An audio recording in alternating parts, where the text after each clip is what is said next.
यह एक तांबे की तार का टुकड़ा है जो आपने उठाया। आप तांबे के कोर को निकालते हैं, फिर एक लोहे की छड़ पाते हैं। आप उन्हें तारों से एक छोटे एलईडी लाइट से जोड़ते हैं और उन्हें नमक के पानी में डालते हैं। अचानक एलईडी जल उठता है। यहां क्या हो रहा है? आप शायद धातु की प्रतिक्रियाशीलता याद करते हैं। लोहे की प्रतिक्रियाशीलता तांबे से अधिक है। लोहे के इलेक्ट्रॉन खो जाते हैं और यह सकारात्मक चार्ज हो जाता है।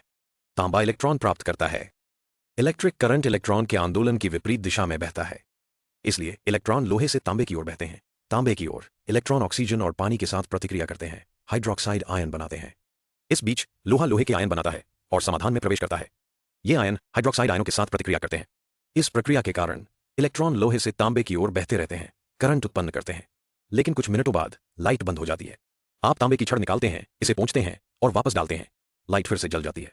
यह इसलिए होता है क्योंकि हाइड्रोक्साइड आयन और थोड़े से तांबे के आयन तांबे के हाइड्रोक्साइड का निर्माण करते हैं, जो तांबे की सतह पर चिपक जाता है और इलेक्ट्रॉन के प्रवाह को रोकता है। क्या तांबे को बार बार पोंछने से बचने का कोई तरीका है? हाँ, आप एक नई धातु की छड़ प्राप्त करते हैं और नमक के पानी को पतला सल्फ्यूरिक एसिड से बदलते हैं। अब एलईडी अधिक चमकीला है, जिसका अर्थ है कि करंट अधिक मजबूत है।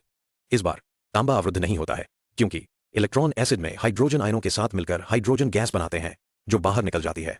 नई धातु प्रतिक्रिया करती है और समाधान में घुलनशील यौगिक बनाती है। अब ऐसा लगता है कि यह हमेशा के लिए बिजली उत्पन्न कर सकता है, लेकिन कुछ घंटों बाद लाइट फिर से बंद हो जाती है। आप देखते हैं कि नई धातु की छड़ आधी खपत हो चुकी है, इसलिए इसे काम करते रखने के लिए आपको छड़ को बार बार बदलना होगा। क्या कोई ऐसा सामग्री है जिसे पुनः उपयोग किया जा सके और फिर भी मजबूत बिजली उत्पन्न कर सके? हाँ, आप दो प्लेटें लेते हैं, एक सीसा डाइऑक्साइड से कोटेड सकारात्मक और एक सीसे की नकारात्मक। आप उन्हें पतले सल्फ्यूरिक एसिड में रखते हैं और उन्हें एक सर्किट से जोड़ते हैं। अब करंट इतनी ताकतवर है कि एक बल्ब जल सके। यहां क्या होता है? नकारात्मक प्लेट पर सीसा इलेक्ट्रॉन खो देता है और सीसा आयन बन जाता है। ये सल्फेट आयनों के साथ प्रतिक्रिया करते हैं और सीसा सल्फेट बनाते हैं। सकारात्मक प्लेट पर सीसा डाइऑक्साइड इलेक्ट्रॉन प्राप्त करता है और हाइड्रोजन आयनों और सल्फेट आयनों के साथ प्रतिक्रिया करता है।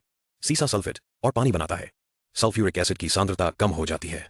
दोनों प्लेटें धीरे धीरे सीसा सल्फेट से ढक जाती हैं। यह घंटों तक जारी रहता है, जब तक प्रतिक्रिया रुक नहीं जाती और लाइट बंद नहीं हो जाती। अब आप बैटरी को चार्ज करने के लिए एक पावर स्रोत से जोड़ते हैं। चार्जिंग के दौरान सकारात्मक प्लेट पर सीसा सल्फेट इलेक्ट्रॉन खो देता है और फिर से सीसा में बदल जाता है। नकारात्मक प्लेट पर सीसा सल्फेट इलेक्ट्रॉन प्राप्त करता है और फिर से सीसा में बदल जाता है। सल्फ्यूरिक एसिड की सांद्रता फिर से बढ़ जाती है।